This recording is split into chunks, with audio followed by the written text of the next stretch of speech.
My mission is and silence the stigma and shame about suicide loss, ideation, and mental health. Please, will you join me?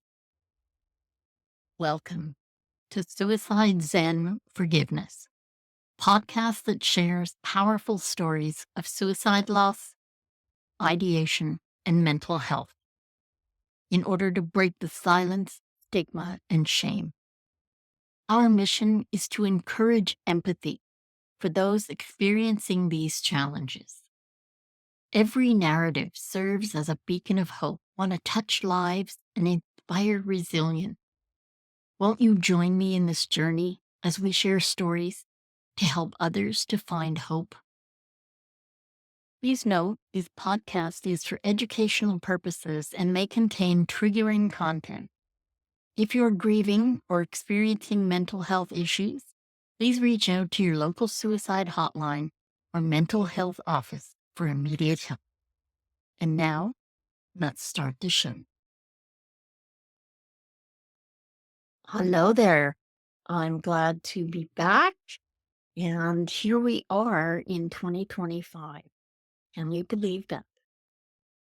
Once again, I am thrilled to present to you a guest that I met through LinkedIn, I believe. His name is Chris Coulter, and his company is the Finishing Line Group. And we are here today to talk about Chris's daughter, Maddie. And without further ado, I'm going to step off and let Chris tell us maybe a little bit more about him first, and then we'll get right into Maddie's story. Thank you and welcome.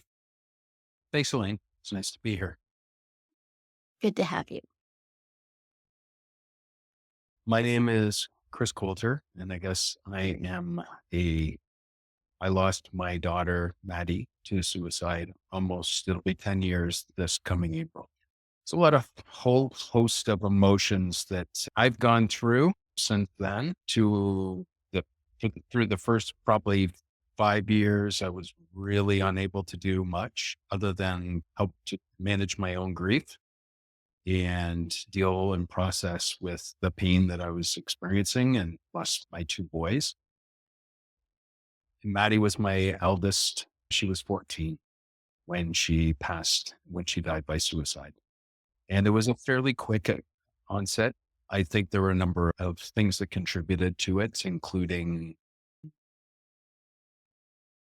my divorce from her mom, probably relocating to a new city, and then probably challenges of going through a really difficult divorce and doing the right thing. Saying and doing the right thing are not necessarily the same thing. And unfortunately, my belief that Maddie was caught as a consequence of that. Anyway, so for the first 5 years, I was really unable to do much. I wrote about our trials and tribulations, what we went through with Maddie, with the hope that other people might read and understand or be able to relate or may have gone through something similar. The intention behind me sharing our story, first and foremost, was to ensure so no other family would endure the hardship and pain that we went through. And I guess after about 5 years of just writing and realizing that there were a lot of people who were reading my stuff, I recognized that I don't think it was because I was such a great writer. I think it had to do more with the fact that I was talking about a subject that often wasn't shared back then, but also realizing how many other parents were dealing with the same challenges with their own kids. And the biggest challenge they faced was not understanding how to deal with it, where to go, the resources available, largely because there weren't a ton of resources, or there aren't a ton of resources. We hopefully are in the midst of remedying that to some extent, but there's still a huge gap. And I guess after 5 years of writing, I decided to elevate my level of commitment. I think First and foremost, I think I was at a place emotionally where I felt I could contribute more. Writing was great, but it was also it didn't give me the outlet that I felt we needed, and it didn't really address any true practical things that parents can deal with. And it also didn't deal with a lot of the societal issues that we're challenged with today that I think are still a massive contributing factor to our kids' mental health, and not just our kids' mental health, but our own mental health as a consequence. Yeah, and I think as much as because of people like yourself and others, we are getting more conversation around suicide, around youth suicide. And I think it's really important that you share stuff that gives people tips for not just how to handle what's going on with their child, but how to handle themselves, how to handle dealing with others, family, what have you. Because we still have not come out of the shame and the stigma and the silence that is around still most suicide. There's still an awful lot of people who they're not even ready to acknowledge that's what happened. And I think, for one, I think it's wonderful that you honor Maddie in that way. She is basically being a help to all these other people. And we will definitely have some pictures on the page because we've nothing I love more than seeing pictures of you with Maddie and that beautiful smile. It seemed in every picture, she's smiling and the two of you, the happiness just spills from the page. And I don't say that to rub in that she's gone. I say it to encourage the memories and the joy that you feel when you think of her to make itself known and be more. Because one of the things, and you can speak to this, but one of the things that I've found over the years is so many people just aren't ready to talk about those they've lost because it hurts. And yet, I think, judging by what I see with you and others and what I feel about my friend Andrea, is the more we talk about them, the more wonderful memories we have to hang on to. Yeah, I agree. I think what I've discovered, people have a really difficult time with dealing with grief, whether whether they're the ones who are experiencing the grief or those who are trying to support someone who's grieving. And I think a lot of that comes back to we are not taught about grieving. We learn it through lived experiences. And a big part of what I want to do is to emphasize why it's so important for kids to learn about their emotions, to learn about all these upsetting emotions that are so challenging and so difficult to deal with. And the biggest one is grief because schools tend to talk about let's mindfulness. Let's talk about meditation. Let's talk about how are you feeling? Let's talk about all these things that kind of scratch the surface, but they don't really address the real issue at hand. It's how, and someone that doesn't understand grief and doesn't understand the process of going through grief, they are, they're at a disadvantage. They don't know They don't know how to process it properly. And as a consequence, they can't truly move beyond it or can't move forward with it. And let's face it, we've experienced a tremendous amount of loss and grief, and it's not something that we expect or we know how to deal with. It's a process, and we don't know how one loses, if someone loses a dog versus loses a child, is their grief any less valid? And I've had some really good friends one who was one of my best friends who lost his dad around the same time I lost Maddie. And his comment to me was, I feel so guilty that what I have from a loss perspective relative to you, it feels like I had the flu compared to you who lost a daughter. And I said, regardless of who or how long grief is grief. And it has to be acknowledged. There isn't a time frame that needs to elapse or needs to go by before, oh, thank goodness I'm beyond the grieving period. That doesn't happen. No, We no. just learn that what we have to do is we Mhm. have to process, we have to accept it, and we talk through the grieving process, and there's no real shortcut around it. And and more than that, I believe we don't the grieving never stops. It morphs into something a little different. Eventually, it's great memories tinged with sadness.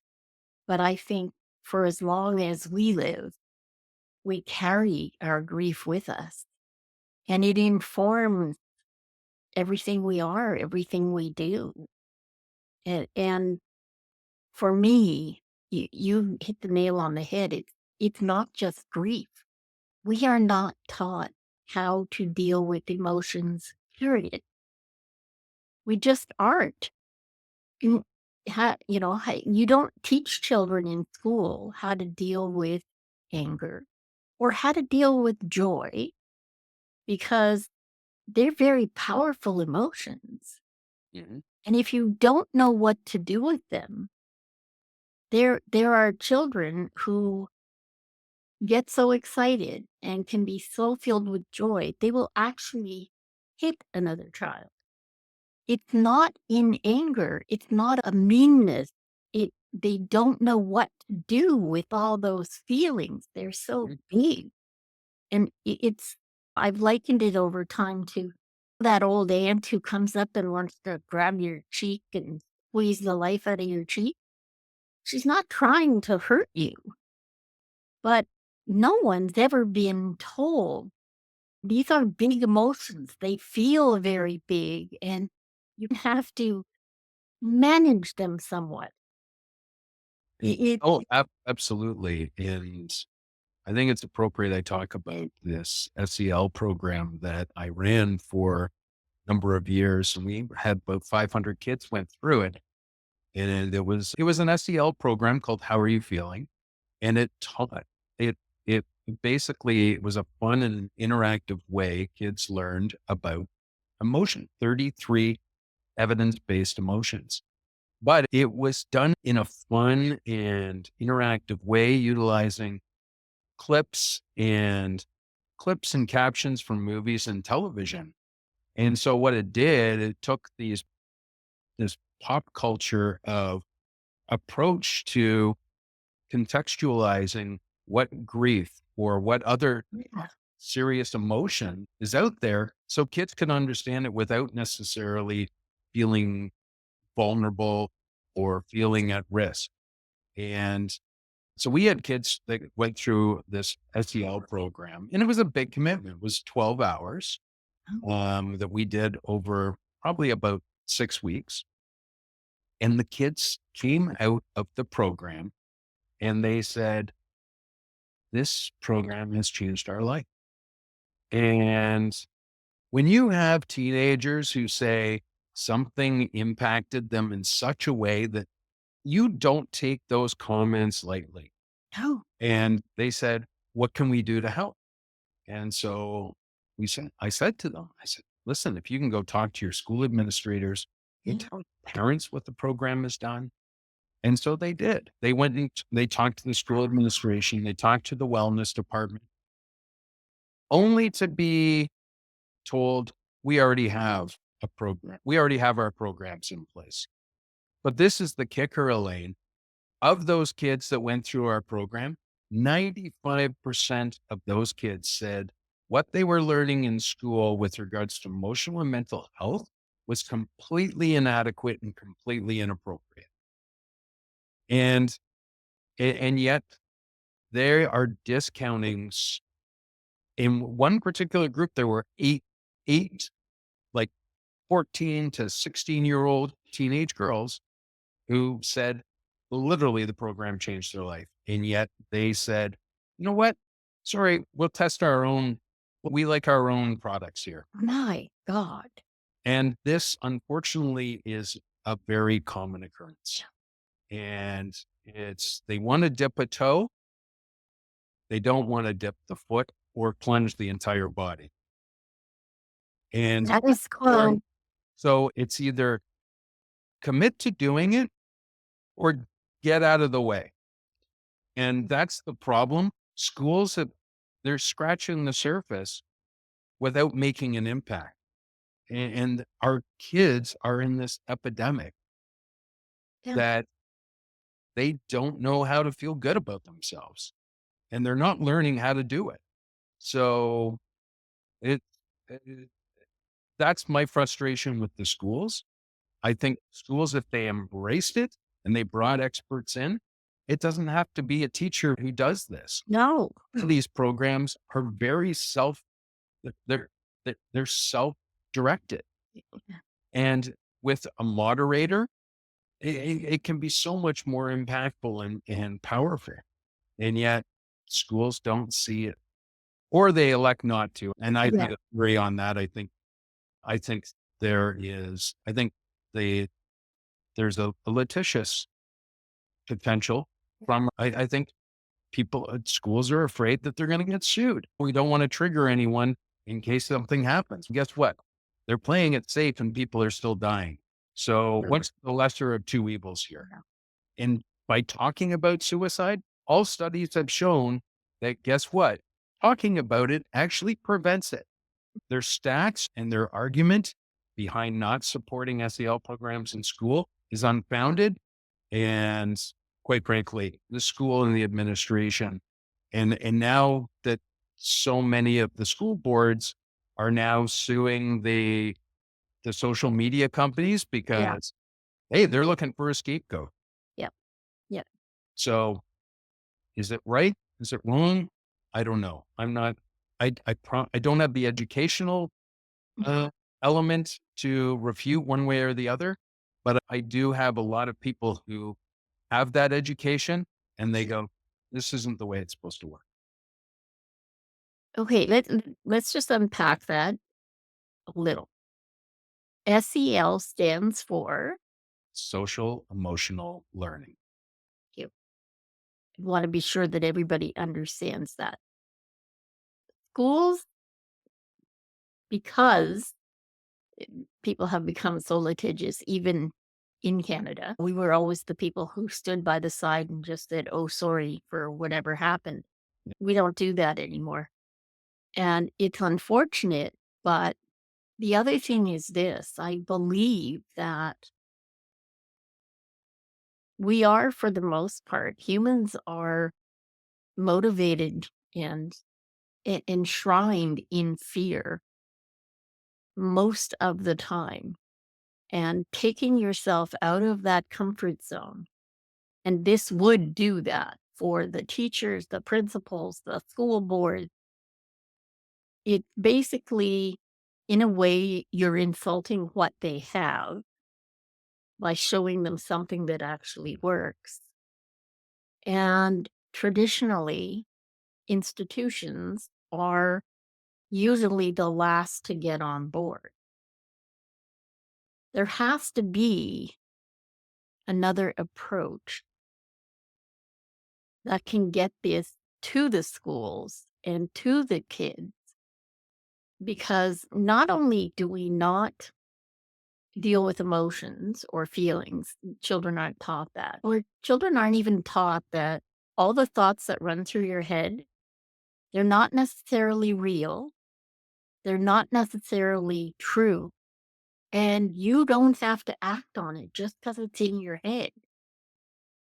That's a really important piece that we're not giving kids because a lot of the problems that we have as children and as adults are all those thoughts that run through our head. Bring social media into the picture, and for the most part, people put up all the good stuff, only the good stuff. Hmm. You can only look at that for so long before the mirror that where you see you is, oh, yeah. Like, how come I don't have all that? Or why don't I look like that? Or Yep. why am I not that tall? Or yada, yada, yada. The whole concept of hate liking, right? Oh my God. Yeah. Yeah. I, I don't, yeah, I can't even understand that. And when I grew up, I'm a baby boomer. So I grew up a long time ago. I never understood the concept of as young preteens or teens, gangs of kids would go damage things for no reason. And I don't know if it's because I grew up super poor. I grew up in a slum in Toronto after we came to this country. And when you had something, you took care of it because you didn't have very much. And I never understood that concept of where you can just willfully damage something that belongs to another for no other reason than you felt like it. But when we really take that apart, no one taught them to have respect for other people's belongings, to have respect for the fact that someone worked hard to get something or to do something, and they should be applauded for that. Very often, you'll find that a lot of these people that do these things never had any positive reinforcement. Yep. And I also think that kids look for outlets. Yeah. And you know what? If you've got all this turmoil going on Mhm. inside your head, you're not sure how to dispel it.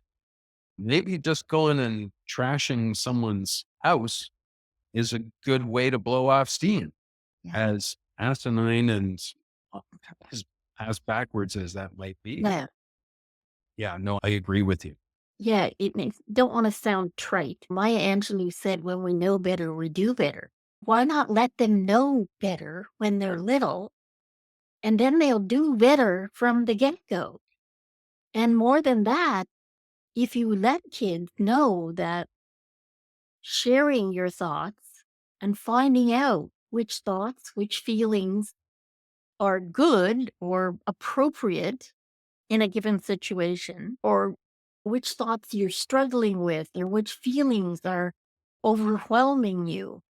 We don't teach kids to share those things. And by the time you're 10 or 11 now, they're getting younger, they're in this hormone soup that just makes life so difficult. Right. Think back to when you were a teen. There was no reasoning.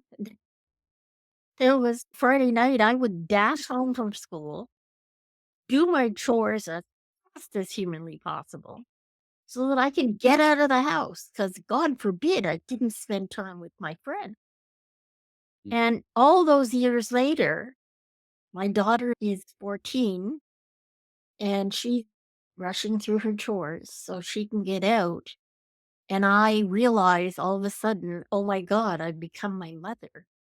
What the hell is so important that you thought, oh my God, I was her. Like, how did this happen?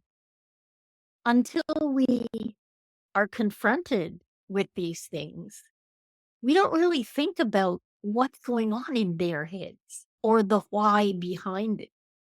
Understanding that hormone soup is, quite frankly, a recipe for disaster because it's a lot to handle even as an adult. Just one hormone goes wacko when you're an adult, and it's almost impossible to manage on your own. You have to think about young teens and preteens that are having to navigate this by themselves. because once again, we don't talk about the things that are awkward. We don't talk about the things that are painful or that make us hurt or that, I don't know, are not great at the dinner table. They need to be made great at the dinner table. Here's the thing, there's such a pushback from parents in schools to talk about anything that can be too sensitive, Yeah, too triggering. Guess what? If we don't have those real conversations with those real life things that impact them on a day to day basis, they don't know. They're left to interpret that all on their own and often interpreting it incorrectly. absolutely. Absolutely. So we've got schools who are pushing back. We don't want to accept that responsibility. Parents who often push back because we don't want, we don't necessarily, we're not equipped to be able to Yeah. address that properly or appropriately. And then, so we've got all these kids that are scratching their head going, okay, how do I deal with this? And unfortunately, they get outlets to sometimes Yeah. unhealthy activities. I truly believe it's got to be a combination between schools and parents Yeah. who impact. Um, Parents have to become more educated on social emotional learning, Yes. and schools have to be stop fearing so much that they're going to get sued if they do something. And I don't know 100% how to do that, although I'm in the midst of working on a project right now that is pretty powerful and pretty proud of. And so I guess when I had that response from those kids that said the program changed our life or changed their life, and they went to the schools and the schools poo pooed it saying we got our own. Yeah. I went, okay, you know what? I was so pissed, Elaine, Oh, yeah. when they did that because of that thing that I said earlier. When a kid tells you changed their life, you listen. Like those are just those are the perfect words to act upon. Yes. And yet they discounted it. And so I'm working with a friend of mine who owns an international consumer insight company, Ah, like a research company, and another friend of mine who owns a media company. And so what we're doing is I went to them because I wanted to figure out a constructive way to deal with this. Because, you know what, I can have my own little hissy fit and be pissed off at the world, but I didn't think that was actually going to accomplish anything. So I went to my two friends and I said, this is what I want to do. And so what we're doing is we're creating a survey for high schools that we're going to measure the success of mental and emotional health programs that are taking place in schools. But the different swing on this is we're going to have it evaluated by the students themselves. And it's not, the purpose is not to shame the schools. no. What we want to do is we want to celebrate the schools who are doing a really good job. We want to benchmark and we want to raise the floor, Mhm. mental health floor, because there's so many schools they don't know how to attack this. Yeah. And continuing down the current path is not going to yield the success that you think it's going to. Basically, it's more or less just burying our heads in the sand. And Yeah. we think this mental health epidemic is going to go away. It's Yeah. not going to go away. So we need to put some accountability and transparency on the schools, but also the parents have to own it too. They can't just say, oh, that's the school's responsibility. Yeah. Because guess what? At the end of the day, we are responsible for how our kids turn out. They are our children. Absolutely. So I don't know what the perfect solution is, but I do believe it is a combination of schools and parents, but also accountability and transparency. Absolutely. I want to add one thought to that because when we came to this country, rather than bring our furnishings, the material things in life, my mother and father brought my grandmother and my aunt, okay? Because family is what's important. And that's the model I grew up with. I couldn't imagine not having my grand and my aunt in my life. And my children, the same thing. My parents were a bit of an aberration because they took the kids on holiday all over Scotland, all over California and Florida, and you name it. They were always taking them somewhere. And not all grandparents can or do that. But having them a part of their lives, we are not the traditional nuclear family. It was never That was never the model that I grew up in, nor what I saw, frankly, in the people that I hung around with, because a lot of my friends had grandparents, aunts, uncles living with them, and it's a very different format. It also, as a child, you're accountable to more people. It's not just your parents. There's other people that you can talk to. There's other people that you have to be accountable to. There's other people that could get you in trouble, which isn't always a good thing, but can be. And I But equally too, Elaine, you're also exposed to a greater amount of wisdom, collective Yes, wisdom. yes.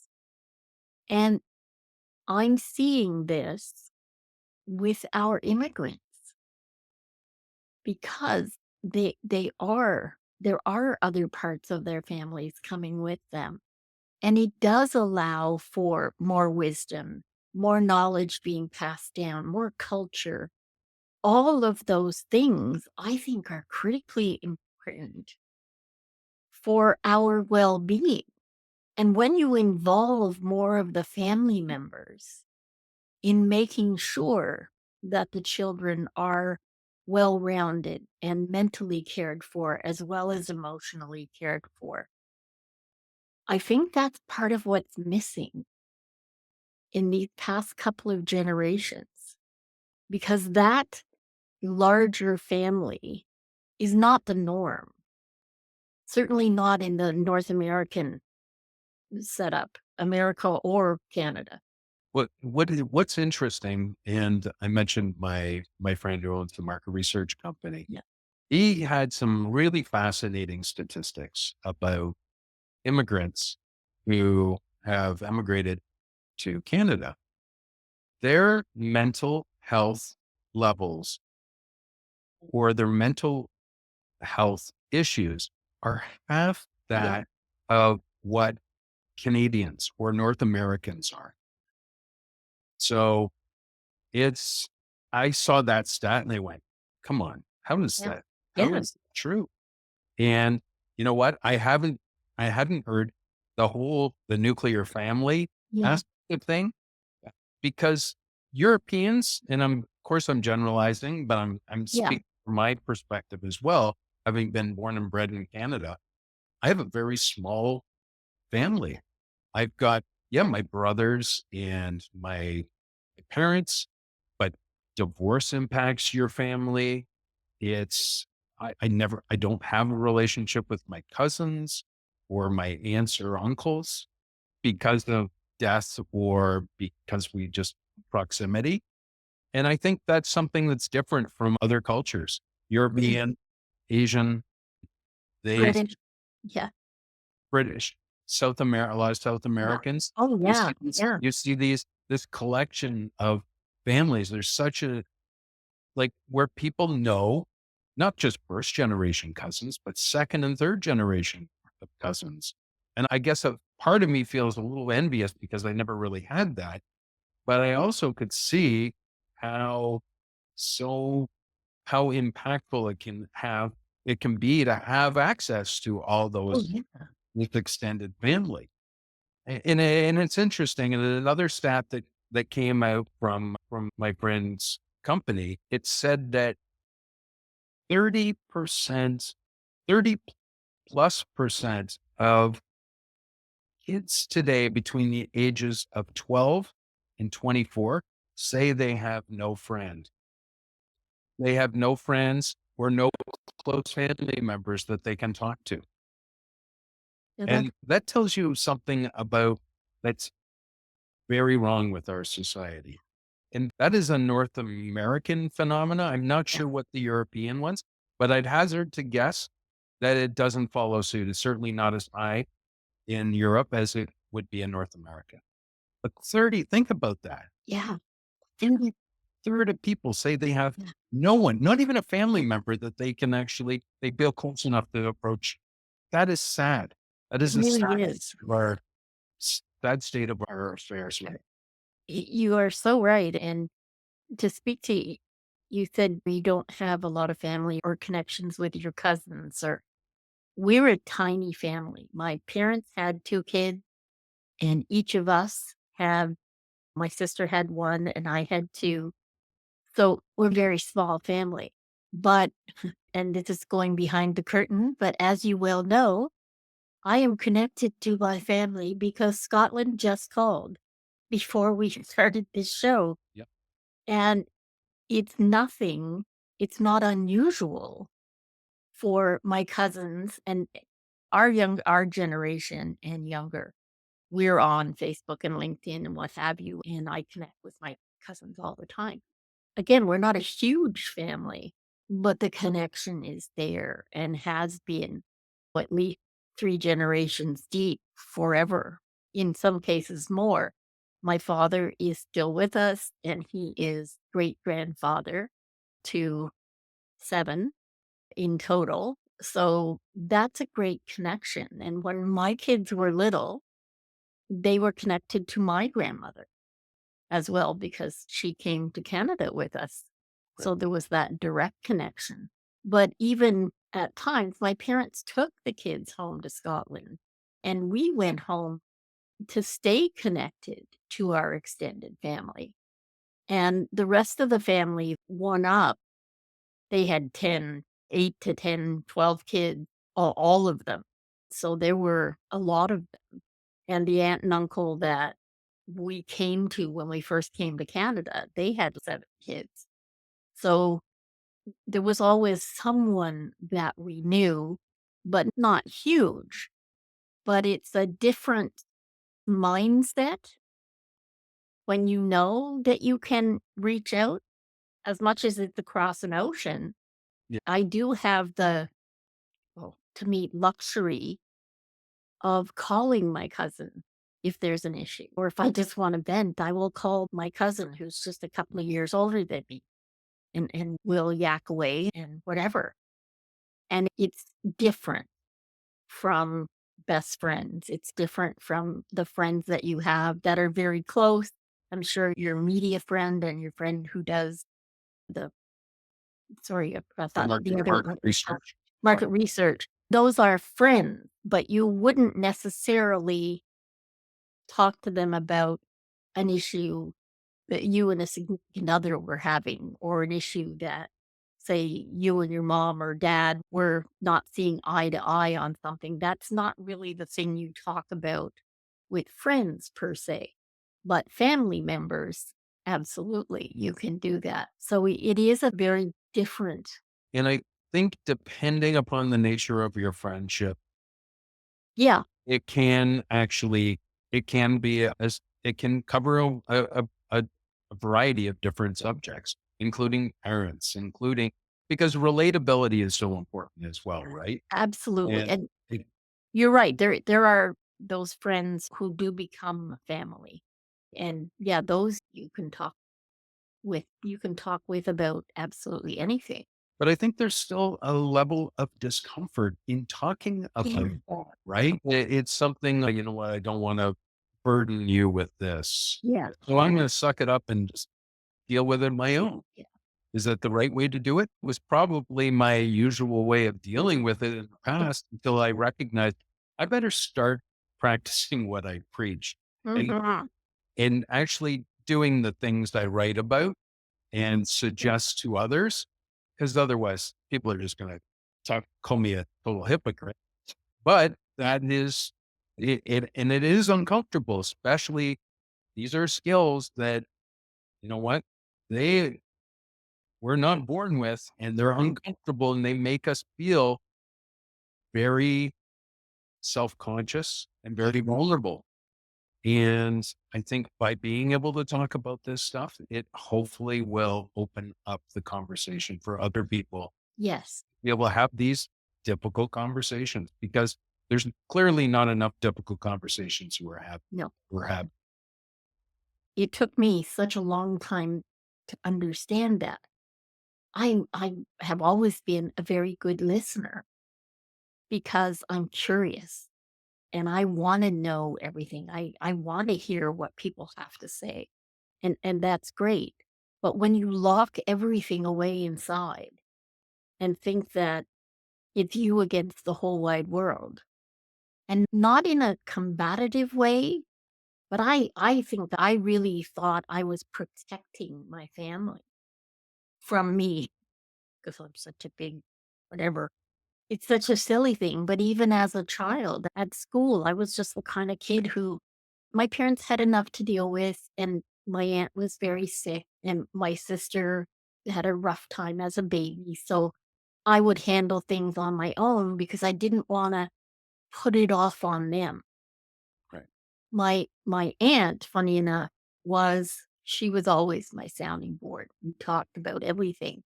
She took me to see Jesus Christ Superstar and Hair and introduced me to Broadway and horror and taught me that reading was the most wonderful thing in the world when I was really young.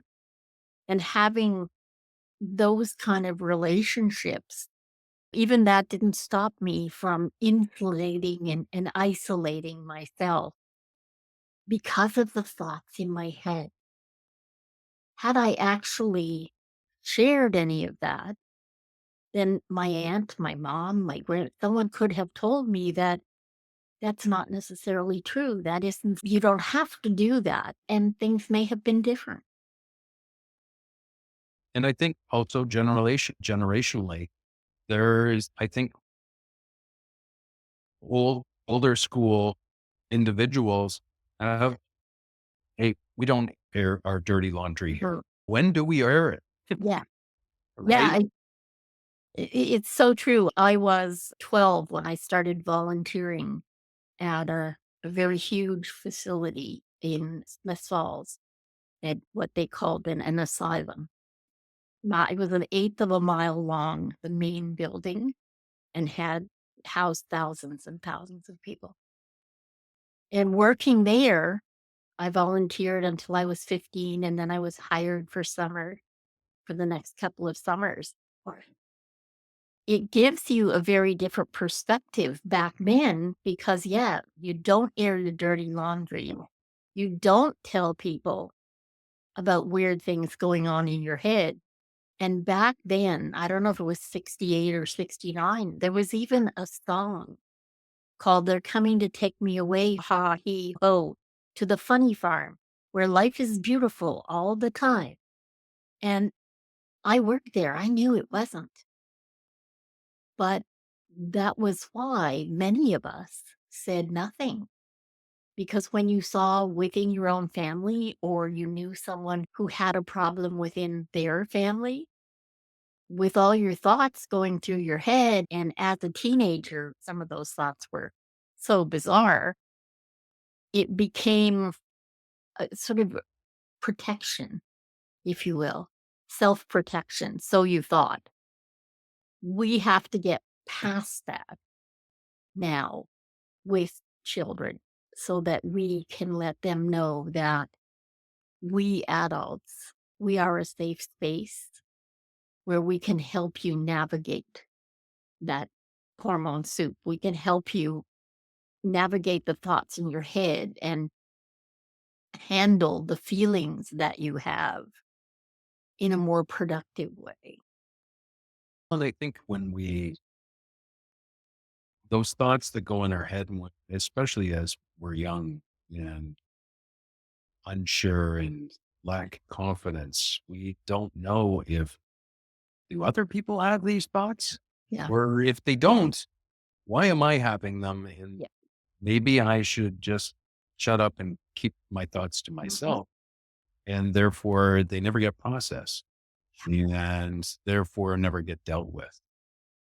And we deal with this kind of shame that kind of Yeah. lingers in the back of our minds and going, I don't know if I feel safe to share what I feel right now. And as a consequence, we tended to just push it inward.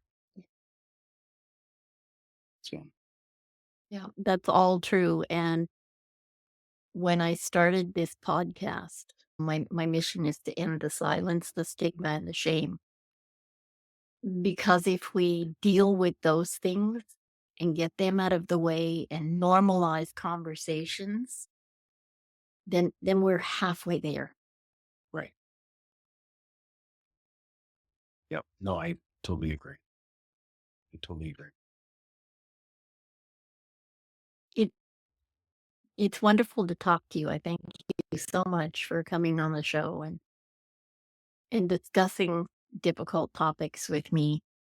I think it's so important, and I'm I just God, I would like to see your program go ahead. I can't imagine you're sitting on what can amount to a gold mine to help kids, and not being able to get it out there has to be so frustrating.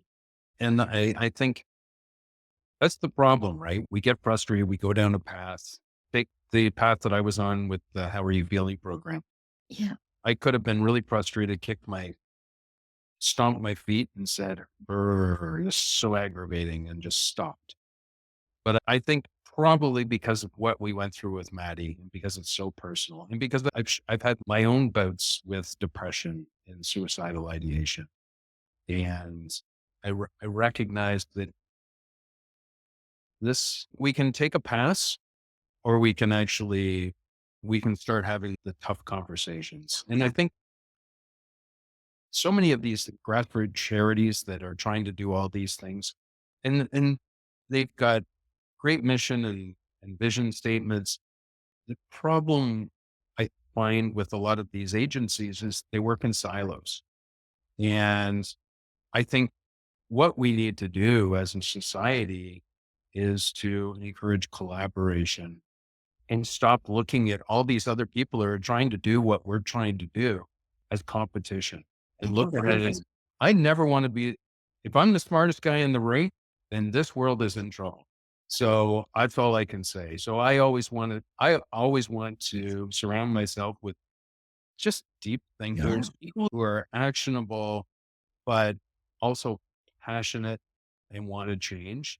And there are a lot of people that want to do really good things. And it's a matter of finding them, a matter of rallying them and collectively being able to make a change and feel like people actually can make a change. I think there's so much frustration right now because of our political environment, Yeah. because of the the financial aspect Yeah. of we're under we're underfunded in so many much needed resources. It doesn't We need to emphasize more on prevention as opposed to remediation. Yeah. And that's probably been my biggest frustration. And I'm sure similar to you, Elaine, I get, I have so many people that reach out to me and just go, my, son or daughter just tried to take their life or worse. And they go, I didn't see it coming. And so when I try to emphasize, you won't always see it coming, No. but you got to have those tough conversations. You have to have real conversations. And ignorance is not an excuse for your child No. to be able to navigate this emotional journey. I'll use this stat. So we had 500 kids that went through our How Are You Feeling program. We gave access to the program to the kids and to their parents. And we encourage the parents to watch it as well. And because of the way we set up the platform, we could see who was watching it when, and we could see how much people were actually watching. So even though it was a state of the art program and the kids said that they were getting so much out of it, less than 5% of parents actually took the time Oh my God. to watch the program. Those who did said, "Oh my God, this is so invaluable." And yet we think that if we don't talk about it, we can just slip through accidentally without triggering our kids. The reality is we're not having these real life conversations with them. We're setting our kids up for a world of hurt. Yeah, because those conversations are happening in the wrong places with the wrong people, and the outcomes are wrong. Exactly. And not to dump on the parents because I get it. Fear can make you static. It can make you not want to rock the boat, not say anything that's going to have your child implode or go off on you or what have you. But and this may be controversial, but you are their parent. You can't always be their friend. That's not your job. You need to be thinking one or two steps ahead so that you can show them the way. But you can't do that if you just stick your head in the sand. Yeah. And I think there's another really strong argument for another solution.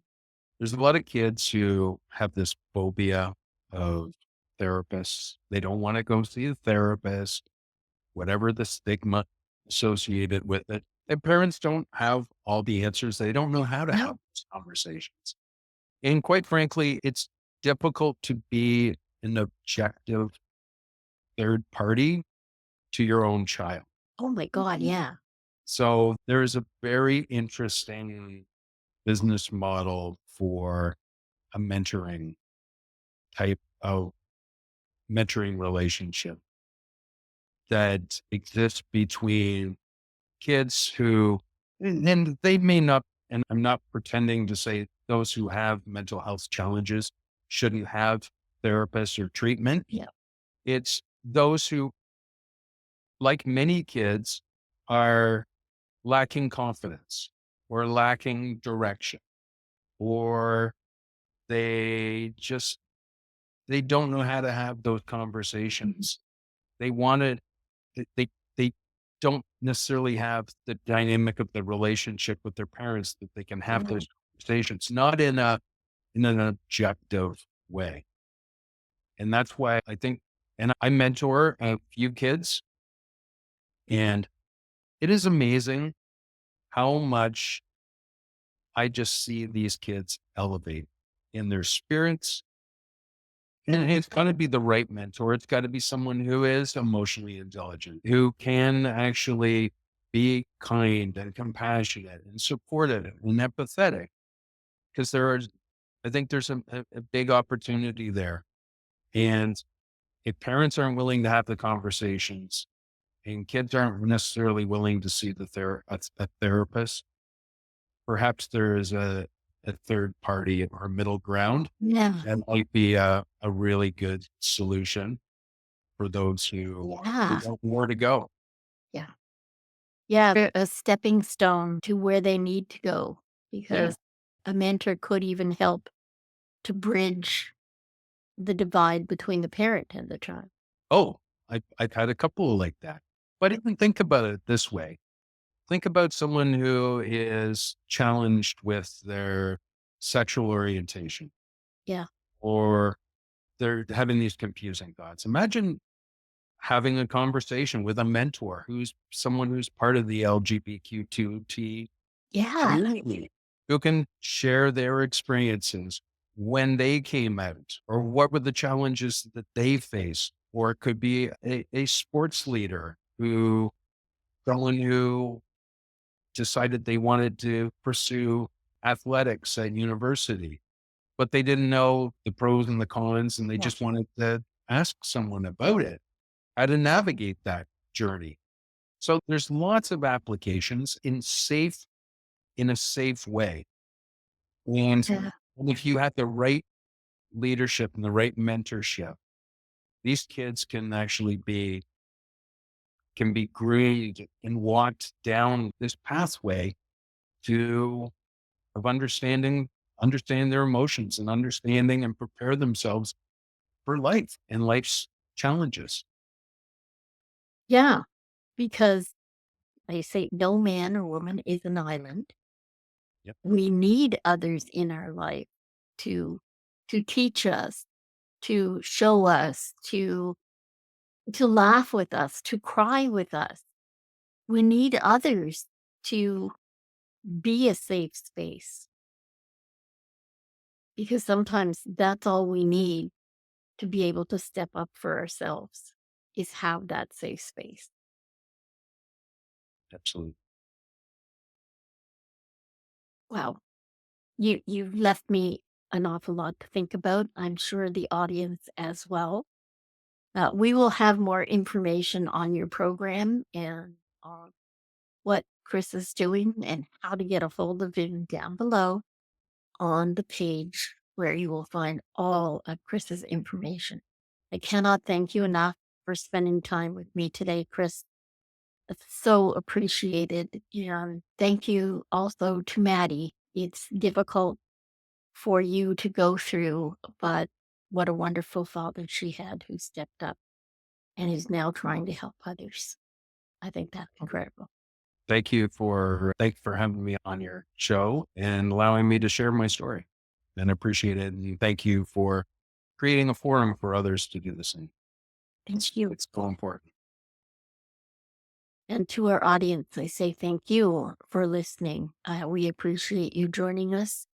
And as always, make the very most of your today, every day. And we'll see you next time. Bye for now. Thank you for being here for another inspiring episode of Suicide Zen Forgiveness. We appreciate you tuning in. Please subscribe and download on your favorite service and check out SZF's YouTube channel or Facebook community. If you have the chance to leave a 5-star rating or review, it'd be greatly appreciated. Please refer this to a friend you know who may benefit from the hope and inspiration from our guests. Suicide Zen Forgiveness was brought to you by the following sponsors: Truel Social Media, the digital integration specialists. Let them get you rocking page 1 in the search results.